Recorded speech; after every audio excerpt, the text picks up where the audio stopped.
नमस्कार, आप देख रहे हैं संसद वाणी न्यूज। किसी भी देश की रीढ़ युवा होते हैं और जब ये युवा आंदोलित होते हैं तो सत्ता पलटने में देर नहीं लगती।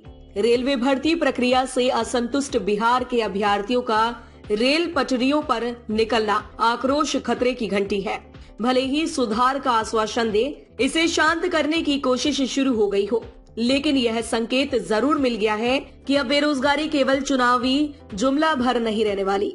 अब इसका निदान जरूरी हो गया है, क्योंकि आंखों में सपने लिए एक आदत नौकरी को भटक रहे युवाओं का गुस्सा तख्ता पलटने में सक्षम है। 3 दिन बिहार में विभिन्न जिलों में दिखे इस आक्रोश का ही परिणाम है कि चाहे सत्ता पक्ष हो या विपक्ष, इन युवाओं के साथ खड़ा हो गया है और रेलवे को भी अपनी नीतियों पर पुनर्विचार करने पर बाध्य होना पड़ा है। महंगाई और बेरोजगारी दो ऐसे सवाल हैं जिन्हें अब नजरअंदाज करना राजनीतिक दलों के लिए मुश्किल होगा। बिहार की घटना तो एक उदाहरण भर है, जिसने साबित कर दिया कि केवल आश्वासन देकर उन्हें नहीं बहलाया जा सकता। सभी को याद होगा कि मार्च 1974 में बिहार से उपजे छात्र आंदोलन ने ही देश की सत्ता को पलट दिया था। इसी शक्ति को अपने पाले में करने के लिए पिछले विधानसभा चुनाव में राजद ने 10 लाख नौकरी देने का वादा किया था। तेजस्वी के इस दाव का लाभ भी उनको मिला और उनकी सभाओं में युवाओं की भीड़ भी उमड़ी।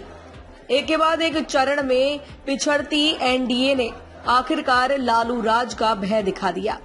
मुद्दे को कुंद कर सत्ता हथिया ली थी। एनडीए ने भी 10 लाख नौकरी की जगह 20 लाख रोजगार का वादा किया था, लेकिन उस दिशा में अभी तक प्रगति दिखाई नहीं दे रही। युवाओं का आक्रोश यूं ही नहीं है। लंबे समय के बाद रिक्तियां निकलने और बाद में उसमें संशोधन होने से यह आक्रोश उमड़ा है। वर्ष 2019 में लोकसभा चुनाव से पहले रेलवे ने non technical popular category NTPC में 5 वर्गों के लिए 35,281 रिक्तियां निकाली थी, जिसमें प्रारंभिक शिक्षा, कंप्यूटर बेस्ड टेस्ट 1 के बाद प्रत्येक पद पर 20 अभ्यर्थियों का चयन कर मुख्य परीक्षा कराई जानी थी। 2 साल जब परीक्षा नहीं हुई तो आंदोलन हुआ और 2021 में परीक्षा ली गई। लेकिन 14 जनवरी 2022 को जब परिणाम आया तो कई अभ्यर्थी ऐसे थे जो 1 से अधिक पदों पर चयनित हो गए थे। इस अनुसार 7 लाख की संख्या तो पूरी हो गई, लेकिन तमाम छात्र रह गए। रेलवे इसे सही ठहरा रहा है, जबकि छात्र 1 से अधिक पदों पर एक के चयन को गलत करार दे रहे हैं। इससे आक्रोश सुलग गया। इसी बीच ग्रुप डी के लिए 2019 में ही घोषित 1,03,000 पदों के लिए भी रिक्तियां निकाली गई थी, जिसमें एक परीक्षा के बाद नौकरी मिलनी थी। लेकिन 3 वर्षों के इंतजार के बाद 19 जनवरी 2022 को नोटिफिकेशन जारी हुआ कि अब 2 स्तर पर परीक्षा होगी।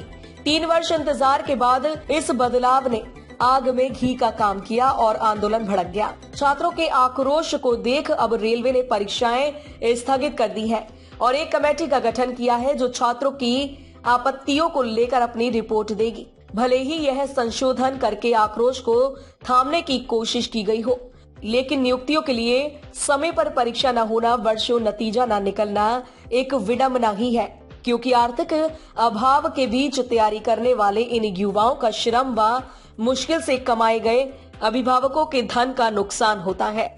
यह आंदोलन इन्हीं कारणों से उपजा और इनकी इस ताकत को देखते हुए ही सभी विपक्षी दल अपने लाभ के लिए शुक्रवार को बिहार बंद कराने निकले। लेकिन यह उस युवा शक्ति का संयम ही था कि उसने अपने आंदोलन का राजनीतिकरण नहीं होने दिया। केंद्र से मिले आश्वासन के बाद यह शक्ति शांत हो गई।